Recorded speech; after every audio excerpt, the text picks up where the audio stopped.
मोरे घड़ी पनिया पिलाई दी है जान गे, कफन ओढ़ाई दी है टूटत ही जब प्राण गे।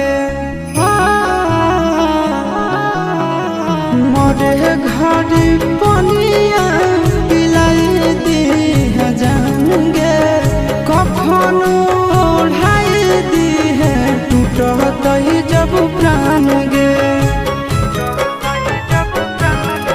हगे हमारा से तोरा जाती प्यार होता भेंट साक्षात कर लगे।